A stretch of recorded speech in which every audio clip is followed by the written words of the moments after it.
فرشتوں کی جو چند باتیں میں نے آپ کے سامنے رکھی، اب آئیے چند وہ اعمال جس کے کرنے سے فرشتے جو اللہ کی مقرب مخلوق ہے بد دعا، لعنت، برائی کی بات کہتے ہیں، وہ عمل بھی ہم دیکھ لیتے ہیں۔ پہلا عمل جو لعنتی عمل میں سے ہے جس کے لیے فرشتے لعنت کرتے وہ یہ ہے، معجم الکبیر کی روایت ہے، اور طبرانی نے جو ہے اس کو معجم الکبیر میں اس روایت کو جو نقل کیا وہ ہے صحابہ رضی اللہ عنہم اجمعین کے تعلق سے بری باتیں کہنا، بدگوئی کرنا، ان لوگوں پر فرشتے لعنت کرتے ہیں۔ اور حدیث کے الفاظ اس طرح سے، جس نے میرے صحابی سے یا جس نے میرے صحابہ کو گالی دی اس پر اللہ تعالی فرشتوں اور سب لوگوں کی لعنت ہوتی ہے۔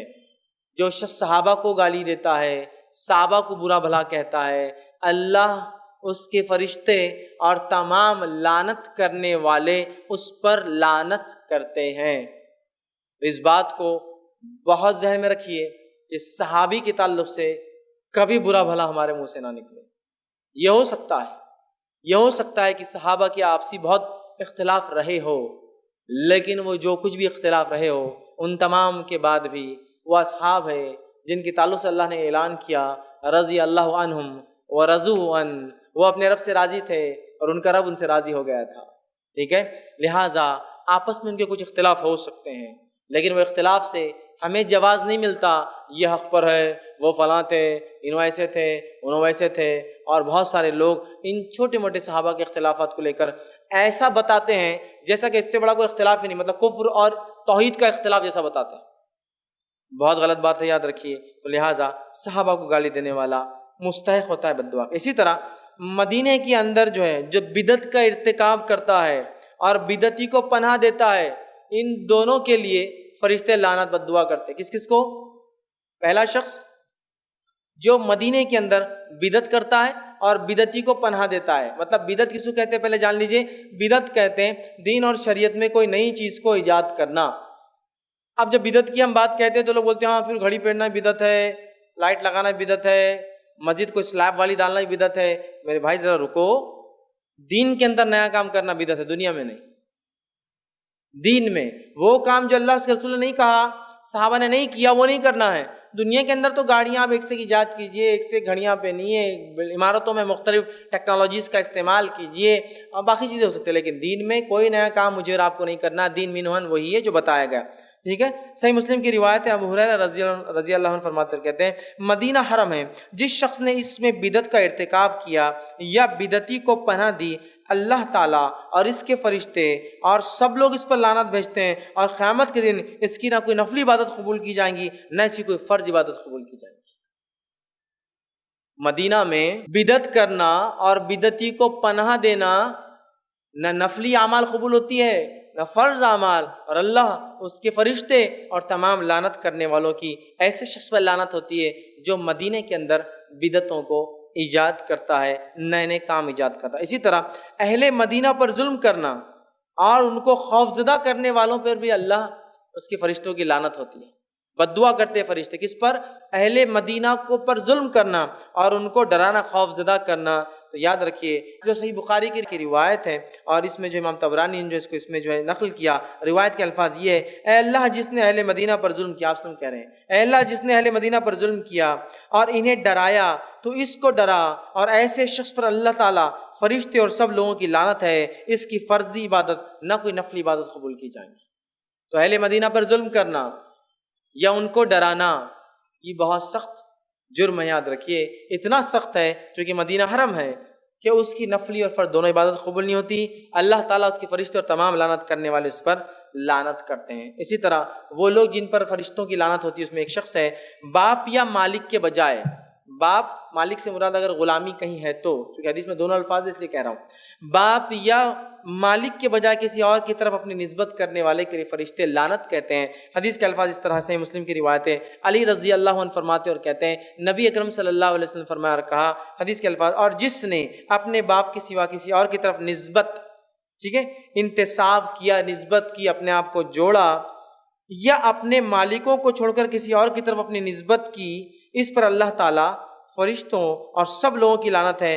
قیامت کے دن اللہ تعالیٰ اس کی فرضی عبادت بھی نہیں قبول کریں گا اور نفلی عبادت بھی نہیں قبول کریں گا۔ اپنی نسب کو بدل کر یا اپنے باپ کو چھوڑ کر کسی اور کی طرف نسبت کرنا. اور آج اللہ رحم کرے لوگ چھوٹی چھوٹی چیزوں کے لیے کرتے ہیں. آخرت کے اعتبار سے کہہ رہا ہوں. بھائی یہ پلاٹ ہے کس کے نام پہ؟ فلاں بن فلاں کے نام پہ. اپنا نام تو اس سے میچ ہو جائے گا, باپ کا نام کہاں سے لائیں گے؟ چلو لا لیتے ہیں. لگا دیا اپنے باپ کا نام تبدیل کر کے, کیونکہ اس کے بعد کیا ہوں گا, اپنی اسٹیٹ کے مالک بن جائیں گے نا. کیا ہوتا تھوڑے کے لیے کر لیا تو نسب بدل دیا اپنے. جس نے اپنے باپ کے علاوہ کسی اور کا نام لگایا, اللہ اس کے فرشتے تمام لعنت کرنے والوں کی لعنت, اور اس کے بعد نہ اللہ اسی کوئی فرض عبادت قبول کریں گا نہ کوئی نفل عبادت. چونکہ اسلام میں نسب کی بڑی اہمیت ہے. نسب سے کوئی اونچا نیچا نہیں ہوتا, یہ بات جان لیجئے, لیکن اہمیت ہے. اسی لیے زنا حرام ہے, زنا کرنے والے کی اتنی سخت سزا ہے, چونکہ زنا سے نسب چینج ہو جاتا ہے, بدل جاتا ہے. سمجھ رہے آپ؟ تو نسب بڑی اہم چیز ہے, بدلنا نہیں ہے اس کو. جو آپ ہے وہ ہے. نہیں یار یہ جو نام ہے نا اپنا, یہ نام بہت چھوٹا نام دکھ رہا ہے, یہاں بڑے شہر میں آ گئے, اب اپن اسٹیٹس بھی بڑھ گیا, تو اب ابا کا نام تو فلاں تھا, وہ اچھا نہیں دکھتا نا, وہ نام بدل دوں. نہیں ہو سکتا. ایسے بھی لوگ دیکھے میں نے جن کے والد کا نام ایسا تھا جو کہ لا علمی میں یا گاؤں وغیرہ میں رہتے, جو لوکل نیمز ہوتے ہیں, کبھی کوئی عربی سے بھی تعلق نہیں ہوتا, فارسی ہوتے ہیں, ہندی ہوتے ہیں, مراٹھی بھی ہوتے ہیں, لوگ رکھ لیتے ہیں. لیکن نام ہوتا ہے, نام ہوتا ہے. نام سے کوئی اونچ اور نیچ نہیں ہوتی, یاد رکھیں. نام پہچان ہوتی ہے. اچھے نام رکھنا چاہیے, لیکن نام کبھی کبھار بے معنی بھی ہوتے ہیں, ان کو کوئی معنی نہیں ہوتا ہے. ٹھیک ہے. اور بہت ساری بار نام عجیب و غریب بھی نظر آتے ہیں, تو کوئی نام عجیب و غریب نہیں ہوتا, نام ہوتا ہے. تو اب چونکہ اب میں تو مالدار انسان بن گیا, وہ زمانہ الگ تھا جب ابا کا نام فلاں تھا, تو اب میں کیا کروں گا, فوراً جب فلاں ہوتا ہے نام بدلو, ابا کا کچھ تو بھی نیا نام رکھو, اور اپنی نسب کو بدل دیتا ہے. ٹھیک. یا پھر زمین جائیداد کے لیے اپنے باپ کا نام بدل دیتا ہے, یا پھر دنیا کی ذرہ سے فائدے کے لیے بدل دیتا ہے. اس میں وہ لوگ بھی داخل ہے, لوگ غور سے سنیں, جو بچوں کو گود لے کے اپنا نام دیتے, وہ بھی شامل ہے اس کے اندر. اسلام میں گود لینے کا کوئی سسٹم نہیں ہے, اڈاپشن نہیں ہے, کفالت ہے. گود نہیں لے سکتے ہیں, پال سکتے ہیں. پالنے کا معنی یہ ہے وہ بچہ اپنے باپ کے نام سے ہی پہچانا جائے گا, اور اس پالنے والے کی جائیداد میں حصے دار کبھی نہیں بنے گا, اور اس کی بیوی اس کے لیے کبھی محرم نہیں ہوں گی. ہاں چھوٹا ہے تو پالیں گی, بعد میں محرم بڑا ہو جائے بالغ تو پھر اس سے پردہ کریں گی. کفالت بولتے ہیں. نبی اکرم صلی اللہ علیہ وسلم نے یتیموں کی کفالت کی, اور بہت لوگوں کی کفالت. لیکن ایڈاپشن میں ہوتا کیا ہے, بچے کو لے کر اپنا نام دیا جاتا ہے, وہ وراثت کا حصے دار بن جاتا ہے, اور یہ اس کا باپ کہلاتا ہے, ہر جگہ وہ نام آتا ہے. یہ نہیں چلے گا. اور ویسے بھی ہندوستانی قانون کے اندر مسلم اڈاپٹ نہیں کر سکتا, الحمدللہ اتنی بات تو ہے. مسلم کو اڈاپشن پالیسی میں وہ آتا ہی نہیں ہے, وہ اڈاپٹ نہیں کر سکتا, چونکہ مسلم پرسنل لاء میں اڈاپشن نہیں ہے, یاد رکھیے. پال مطلب وہ گود نہیں لے سکتا, جو گود لینے کا کانسیپٹ ہے. ہاں کفالت, کسی کو پالنا, رکھنا, سنبھالنا, پرورش کرنا, نکاح کر دینا بہت افضل عمل ہے. یہ ہمارے نبی کی سنت ہے. افسوس کی بات کہ بہت سارے غیر مسلم ایسا کام کر رہے ہیں, لیکن مسلمان نہیں کر رہے. کفالت کیجیے, اللہ نے مال دولت دیا ہے, لوگوں کو, بچوں کو, یتیموں کو پالیے. وہ ان کے باپ کے نام سے ہی پکارے جائیں گے ہمیشہ, نام نہیں, لیکن وہ کفالت میں رہے. اور چھوٹے ہو تو الگ بات ہے, بڑے ہو جائے تو آپ کے گھر میں پردے کا نظم ہو, اور وہ پلے بڑے, تو یاد رکھیے بہت اجر و ثواب کی بات ہے. تو باپ کے نام کے علاوہ کسی کا نام لگانا. اسی طرح وہ عمل جس سے کرنے سے فرشتے بد دعا دیتے ہیں, اس میں ایک عمل ہے راہ خیر میں مال خرچ کرنے سے اپنے آپ کو روک لینا. اور صحیح مسلم کی روایت ہے, ابو ہریرہ رضی اللہ عنہ فرماتے ہیں, ہر روز 2 فرشتے اترتے جس پہ ہم صبح کرتے ہیں, اور ایک کہتا ہے اللہ اس کے مال میں اضافہ کر, بڑا اس کو فائدہ دے جو خرچ کرتا ہے, اور دوسرا بد دعا کرتا ہے اللہ اس کو ہلاکت دے, اس کے مال کو تباہ اور برباد کر دے, اس کی روزی میں تنگی کر دے جو مال خرچ نہیں کرتا ہے. ہر روز فرشتے اترتے ہیں, خرچ کرنے والے کے لیے دعا, خرچ نہیں کرنے والے کے لیے بد دعا کرتے ہیں. اسی طرح وہ لوگ جن کے لیے فرشتے بد دعا کرتے ہیں, ان میں سے خاص فرشتے کی بد دعا ہے جو 3 لوگوں پر ہوتی ہے. جبرائیل علیہ السلام نے 3 لوگوں پر بد دعا کی. مطلب یہ 3 اعمال جو لوگ کریں گے ان پر جبرائیل علیہ السلام کی ایک فرشتے کی بد دعا ہے. وہ 3 اعمال کیا آئیے وہ رکھتا ہوں. نبی اکرم صلی اللہ علیہ وسلم فرماتے ہیں, حاکم کی روایت ہے, صحابہ کہتے ہیں کہ نبی اکرم صلی اللہ علیہ وسلم نے ایک دن ممبر منگوایا, اور ممبر کے اوپر 1 اور 2 اور 3 سیڑھی پر ایک کے بعد ایک قدم رکھا, اور تینوں وقت کہا آمین آمین اور آمین کہا. صحابہ نے کہا اللہ کے رسول, آپ نے ایک عجیب عمل کیا, آج آپ سیڑھی پر چڑھے اور 3 مرتبہ کہا آمین آمین آمین, کیا بات تھی؟ اللہ کے رسول صلی اللہ علیہ وسلم فرمایا, جب مجھے جبرائیل نے یہ کام کرنے کا حکم دیا علیہ السلام نے, ممبر منگوایا گیا, میں نے جب پہلی سیڑھی پہ قدم رکھا تو جبرائیل نے مجھ سے کہا لعنت و ہلاکت و بربادی و ویل و خرابی و برائی ہو اس شخص کے لیے جس کو رمضان کا مہینہ مل جائے اور اس میں اپنی مغفرت کا سامان نہ جمع کر سکے کہو آمین، تو میں نے کہا آمین۔ دوسرا فرمایا، اور جبریل نے پھر دوسری سیڑھی پر جب میں نے قدم رکھا کہا لعنت و ہلاکت و بربادی ہو، برائی ہو اس کے لیے، ویل ہو اس شخص کے لیے جس کی زندگی میں والدین دونوں یا دونوں میں سے کوئی ایک بڑھاپے کی اولڈ ایج میں مل جائے اور ان کی خدمت کر کے وہ اپنی آخرت میں مغفرت نہ کرا سکے، جنت نہ حاصل کر سکے، لعنت ہے اس پر، کہو آمین۔ تو میں نے کہا آمین۔ اور پھر کہا لعنت ہو اس شخص پر جس کے سامنے محمد صلی اللہ علیہ وسلم کا نام آئے اور مجھ پہ درود نہ بھیجے۔ جبریل نے کہا کہو آمین، تو میں نے کہا آمین۔ تو ایک روایت میں 3 لوگوں کے لیے جبریل علیہ السلام جیسے فرشتے کی بد دعا ہے۔ 3 کیا ہے؟ رمضان کا مہینہ پائے اپنی مغفرت نہ کرا سکے۔ اس کا دوسرا معنی یہ ہوا رمضان وہ مہینہ ہے جس میں مغفرت کرائی جا سکتی ہے۔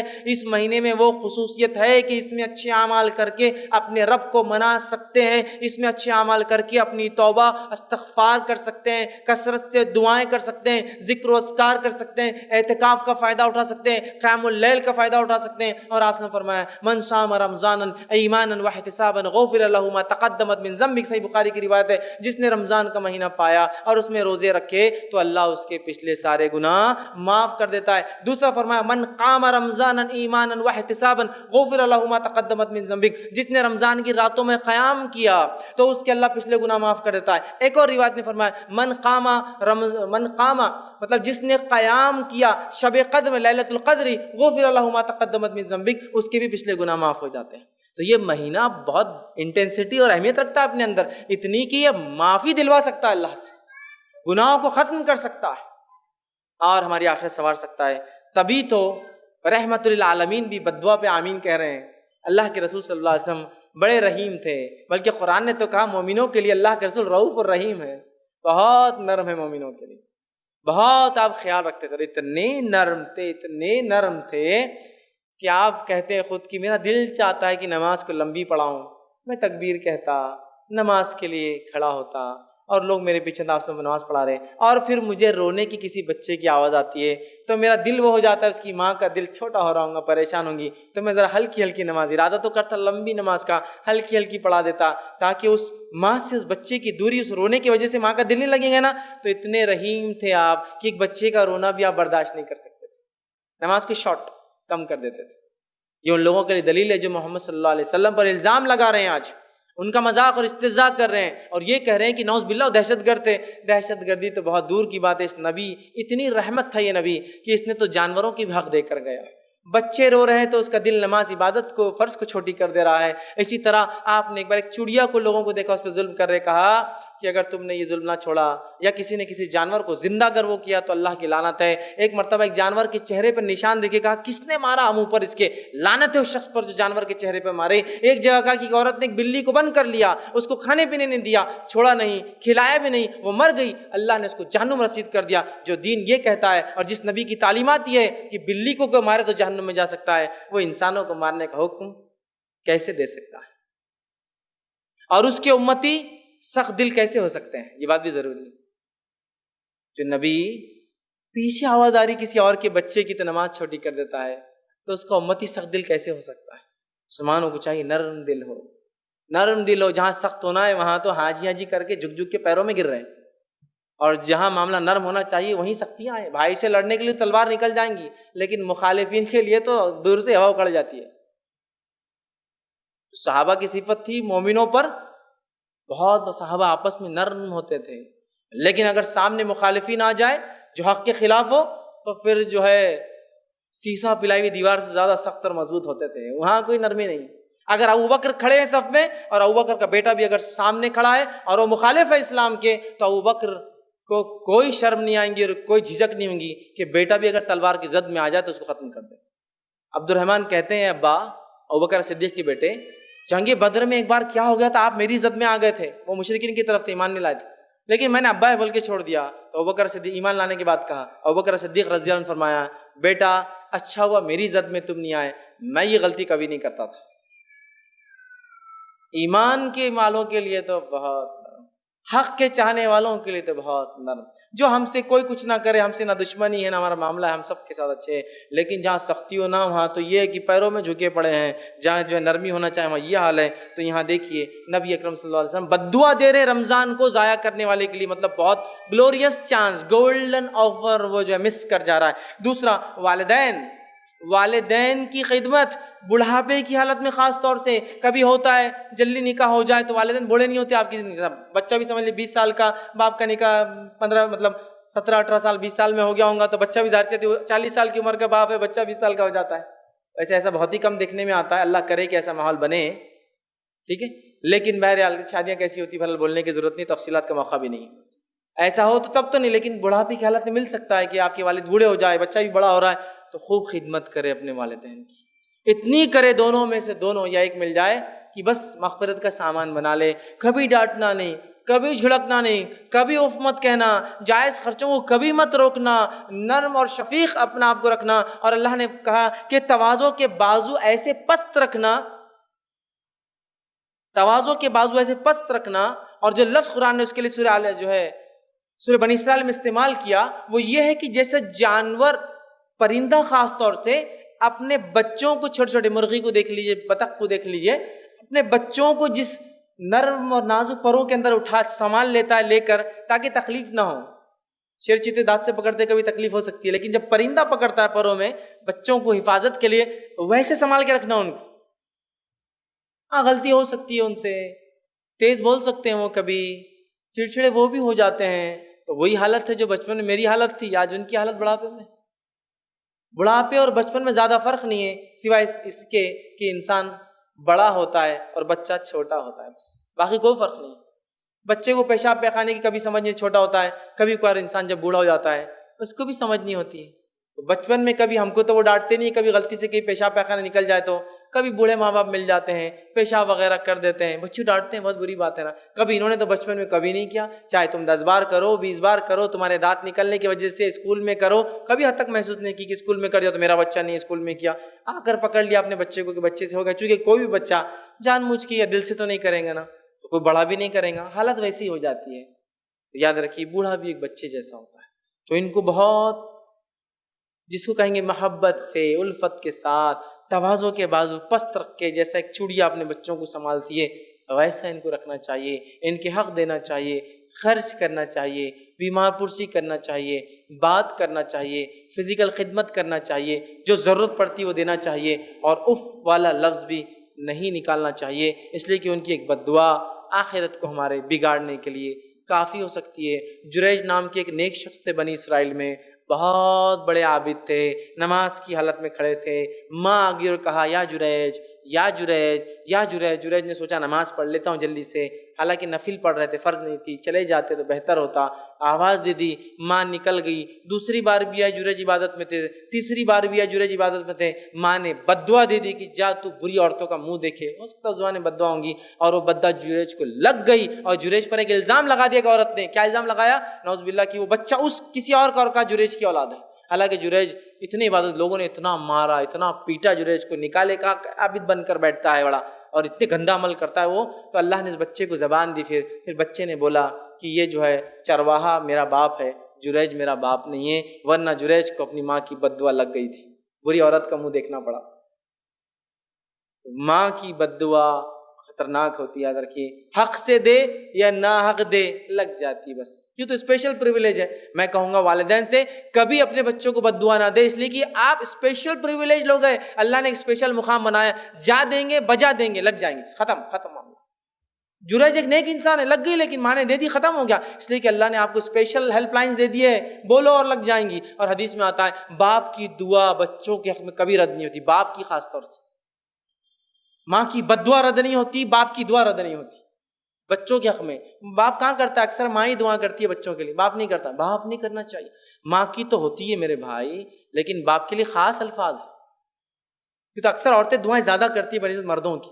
باپ نہیں کرتا ہے. باپ نہیں کرنا چاہیے. بچہ بگڑ رہا ہے تو ماں تو روز کر رہی ہے میرا بچہ بگڑ جا رہا ہے، باپ بھی کرے کہ اللہ میرا بچہ کیسے بگڑ جا رہا ہے، اور تیرا تو وعدہ ہے تو میری دعا قبول کریں گا میری اولاد کے حق میں، ہے نا. تو بہرحال دونوں میں سے کوئی ایک مل جائے، پکڑ لیجئے، مقام اچھا ہے، فائدہ ہے، گولڈن آفر ہے. اپنی آخرت سنوار لیجئے، آخرت بنا لیجئے، چونکہ لعنت ہے دونوں میں سے کوئی ایک ملے اور مغفرت نہ کرا سکے، اور کیا کہے، بدنصیبی کہے ان لوگوں کی جن کو ایسے لوگ مل جائے اور اپنی بیوی اور بچوں کے لیے ان کو قربان کر دے۔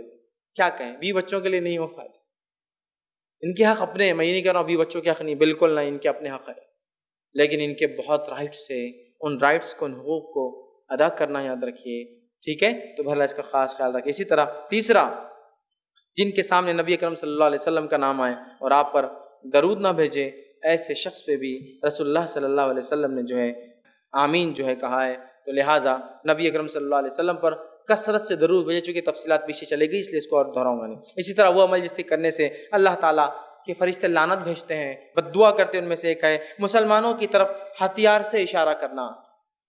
مسلمان کے لیے حرام ہے دوسرے مسلمان کی طرف ہتھیار یا نوکیلی چیز سے اشارہ کرنا۔ ایک روایت میں ہتھیار ہے اس میں، اور ایک روایت میں نوکیلی چیز بھی مسلمان کی طرف کرنا منع ہے۔ نوکیلی چیز ہوتی ہے نا، جس کو ایج ہوتا ہے، نوک ہوتی ہے، جسے چپ سکتا ہے، ایزا لگ سکتی ہے، گرنے سے، چھوٹنے سے، آنکھ میں لگ سکتی ہے، کچھ بھی ہو سکتا ہے، ہتھیار کرنا منع ہے۔ آپ صلی اللہ علیہ وسلم فرماتے ہیں، صحیح مسلم کی روایت ہے، جس نے اپنے بھائی کی طرف کسی ہتھیار سے اشارہ کیا، وہ یہ نہیں بولا تجھے مار دوں گا، اشارہ کر رکھا، لیے اٹھا لیا اور رکھ دیا، ہتھیار سے اشارہ بھی کرنا جائز نہیں ہے، ٹھیک ہے؟ ہتھیار سے اشارہ کیا، یقیناً فرشتے اس پر لعنت کرتے ہیں، خواہ اس کا سگا بھائی کیوں نہ ہو، نہیں کرنا چاہیے، یاد رکھیں، ہتھیار سے اشارہ کسی کی طرف نہیں کرنا چاہیے کبھی۔ بہت سے لوگ ہوتے ہیں لائسنس گنس ہوتی ہے ان کے پاس، کبھی مذاق سے بھی کسی کی طرف نہیں کرنا چاہیے۔ آپ دیکھ بھی رہے تو کبھی کسی کی طرف لگا کے دیکھنا نہیں چاہیے، اس کو منع کیا گیا حدیث میں خاص طور سے۔ اور میں جانتا ہوں، اللہ رحم کرے ان لوگوں پر، ان لوگوں کے جن کے اس میں انتقال ہوئے، ایسے لوگ جنہوں نے مذاق میں گن کی اور سامنے والے کو مار دیا اور خود بھی پاگل ہو گئے، اس لیے کہ اپنی بچی کو ہی مار دیا ایک شخص نے، مذاق سے گن اٹھا لی، لائسنس گن تھی، اٹھا لی اور کہا کہ ہم جاتے شکار پہ تو ایسا مارتے ہیں، دب گیا ٹریگر، تو عادت تھی کہ وہ اٹھائے تو مار دیتے جانور، اور اس کی بیٹی مر گئی، اتنا پچھتایا کہ پاگل ہو گئے۔ حقیقت کیا کریں گے، لیکن اب حدیث پہ عمل کرتا، ہتھیار سے کبھی اشارہ نہیں، چاہے کچھ بھی ہو، اور قانونی اصول بھی ہے، ہتھیار جب بھی ہوگا اوپر کی طرف اشارہ ہوگا اس کا۔